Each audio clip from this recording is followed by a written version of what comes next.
Good morning students. आज हम फिर आपके सामने हैं एक नए टॉपिक के साथ जिसका नाम है पारिस्थितिकी। पारिस्थितिकी को इंग्लिश में इकोलॉजी कहते हैं, जो एक ग्रीक भाषा का शब्द है। इसकी परिभाषा जानते हैं।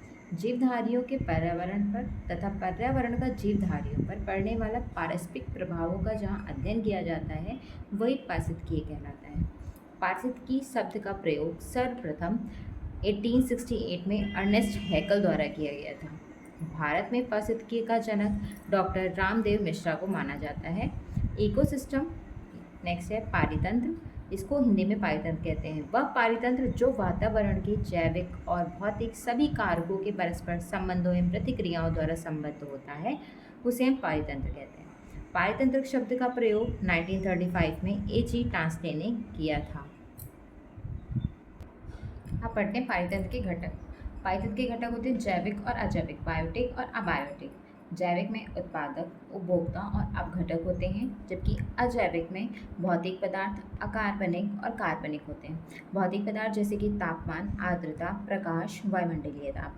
अकार्बनिक H2O यानी कि जल, O2 oxygen, CO2 carbon dioxide and nitrogen. कार्बनिक में जो होते हैं प्रोटीन, कार्बोहाइड्रेट और लिपिड, ये सारी चीज़ें उसमें आती हैं।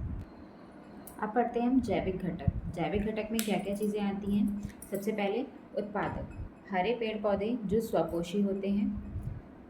नेक्स्ट है उपभोक्ता, वे जीव जो अपने भोजन के लिए सीधे या परोक्ष रूप से दूसरे जीवों पर के उत्पादन पर निर्भर रहते हैं। ये 3 प्रकार के होते हैं: प्राथमिक उपभोक्ता, द्वितीय उपभोक्ता, तृतीय उपभोक्ता। प्राथमिक उपभोक्ता जो शाकाहारी होते हैं, सीधे अपना भोजन पेड़ पौधों से प्राप्त करते हैं। द्वितीय उपभोक्ता जो सीधे जो प्राथमिक उपभोक्ताओं को खाते हैं, ये प्रथम श्रेणी के मांसाहारी, जैसे कि घास है, घास का उत्पादक का कहा जाएगा। घास को टिड्डा ने खाया जो कि प्राथमिक उपभोक्ता है। फिर टिड्डे को किसने खाया? मेढक ने। ये हमारा द्वितीय उपभोक्ता है, इसे हम प्रथम श्रेणी का मांसाहारी कहते हैं। नेक्स्ट है तृतीय उपभोक्ता, जो शीर्ष मांसाहारी होते हैं, वे द्वितीय उपभोक्ताओं को खाते हैं तृतीय उपभोक्ता। ये चतुर्थ आएगा, ये मोर है।